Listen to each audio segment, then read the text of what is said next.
Hello everyone, I'm Bruffy1322 and this video serves as an update to the Fastest Sportscars 2017 video where I show the best fully upgraded sports cars in terms of lap time. For all the information you need about this series, check that original sports cars video, but otherwise let's see where the new Sentinel Classic falls into that list.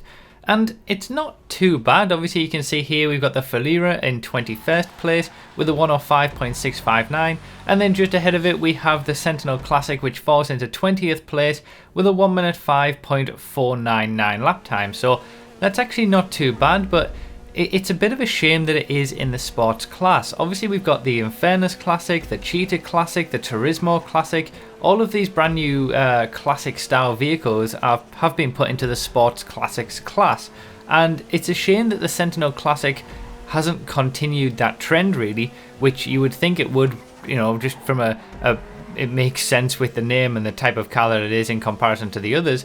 But it would be in that top 5 range of the sports classics class. It would be competitive with the top vehicles in the sports classics class, like the Infernus Classic, the Turismo Classic, the Cheetah Classic. It would be up there on that same level of pace, so it would be much more usable in sports classic races against those. As it is right now in the sports class, it kind of, from a performance standpoint, fades into insignificance with its lap time being relatively mediocre, and obviously that goes for pretty much every sports car right now after the Pariah. But you know, it wouldn't have been getting the top lap times anyway without the Pariah's introduction. Having said that, to be in 20th place in what is a almost 50 car strong sports class now is still quite impressive. It's an interesting vehicle. It's got lots of livery options and different customization options. It sounds great as well. So it is a really great vehicle. I think it's probably one of my favorite that has been added to a DLC for a long time. It's just a shame that it wasn't really put in the sports classics class.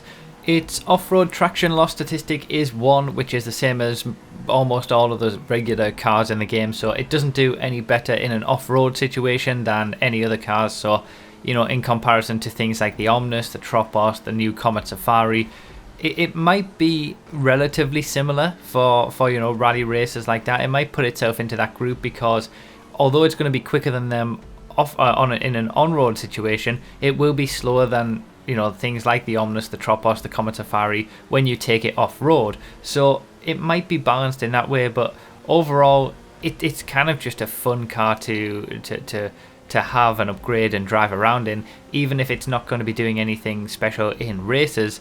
It's just, you know, one of those cars that will appeal to people regardless of its performance. So you will be seeing the top speed testing video later today, obviously, but it doesn't look like there's going to be anything majorly special with that either. Obviously nothing in terms of the Pariah now. The Pariah's kind of ruined everything for the sports class, but yeah, you know, I test everything. I make sure that you guys know the performance of these things, and it's, you know, it's not bad. If you'd like to know all the changes that we've had from this update to GTA Online, feel free to check out Central Gaming Hub. I'll leave a link to his video and his channel down below in the description.